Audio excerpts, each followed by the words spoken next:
Hello all, welcome back to creative living. ఈరోజు నేను చూపించే రెసిపీ వచ్చేసి పచ్చి మామిడికాయతో 2 రకాల క్యాండీస్ని ఎలా తయారు చేసుకోవాలో చూద్దాం.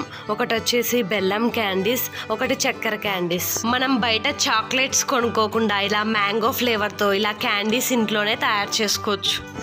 ముందుగా ఒక 3 పచ్చి మామిడికాయలను తీసుకోవాలి. వాటిని నీట్గా వాష్ చేసుకొని ఇలాగా పీలర్ తీసుకొని బాగా చెక్కు తీసుకోవాలి. ఇలా అన్ని మామిడికాయలను చెక్కు తీసుకొని పెట్టుకోవాలి. ఇలా అన్నిటికీ పీల్ తీసుకొని ఇప్పుడు ఒక మామిడికాయ తీసుకొని ఇలాగా స్లైసెస్ లాగా కట్ చేసుకోవాలి. మీకు ఇష్టమైతే వీటిని చిన్న చిన్న ముక్కలుగా కూడా కట్ చేసుకోవచ్చు. ఇక్కడ చూశారు కదా, ఇలాగా పెద్ద పెద్ద ముక్కలుగా కట్ చేసుకోవాలి. ఇలాగే మిగతా వాటిని కూడా కట్ చేసుకోవాలి. మరీ మందంగా కాకుండా మరీ పల్చగా కాకుండా ఇలా మీడియం సైజులో కట్ చేసుకోవాలి. ఇలా కట్ చేసుకున్న వాటిని ఒక బౌల్లోకి తీసుకోవాలి. వీటిని మనం స్టీమ్ అయినా చేసుకోవచ్చు, వాటర్లో అయినా ఉడికించుకోవచ్చు.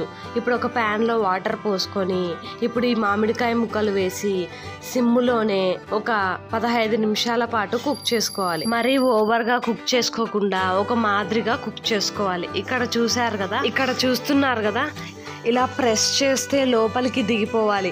ఇప్పుడు వీటిని ఒక స్ట్రైనర్లో వడబోసుకోవాలి. కింద మామిడికాయలు ఉడికించిన వాటర్ని నేను వేస్ట్ చేయకుండా వాటితో నేను పచ్చిపులుసు చేశాను. ఇప్పుడు ఈ మామిడికాయ ముక్కలను సగం వాటిని ఒక బౌల్లోకి తీసుకోవాలి. ఇలా సగం మామిడికాయ ముక్కలను వేసుకున్న తర్వాత ఇందులోకి 1 కప్పు వరకు బెల్లం తురుమును వేసుకోవాలి. ఒకసారి ఇలా బాగా కోట్ చేసుకోవాలి. ఇప్పుడు మరొక బౌల్లో మిగతా వాటిని వేసుకోవాలి. ఇప్పుడు ఇందులోకి 1 కప్పు వరకు షుగర్ని వేసుకోవాలి.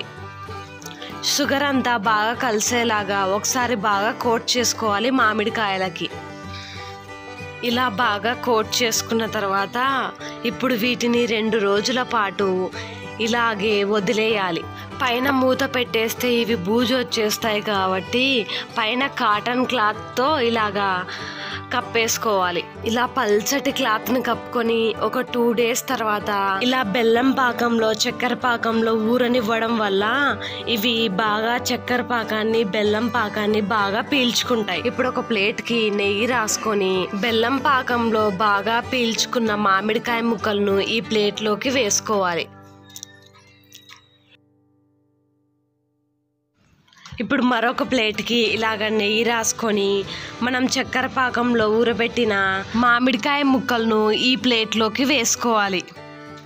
ఇప్పుడు చక్కెర పాకంలో బెల్లం పాకంలో ఊరినటువంటి మామిడికాయ ముక్కల్ని వీటిని ఎండలో ఆరబెట్టుకోవాలి 2-3 రోజుల పాటు. ఇప్పుడు మనకి ఇక్కడ చక్కెర పాకం బెల్లం పాకం మిగిలిపోయి ఉంటుంది, కానీ ఇది పొరపాటున కూడా పారేయకండి.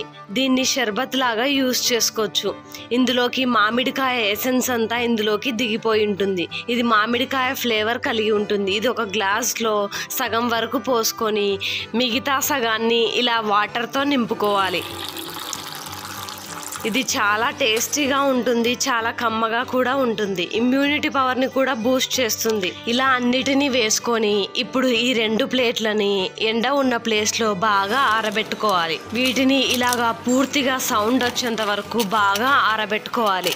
వీటిని ఆరబెట్టుకోవడానికి నాకు 3-4 రోజులు పట్టింది. ఇక్కడ చూశారు కదా, ఇవి చాలా జెల్లీ లాగా ఉంటాయి. చిన్నపిల్లలు అయితే చాలా ఇష్టంగా తింటారు.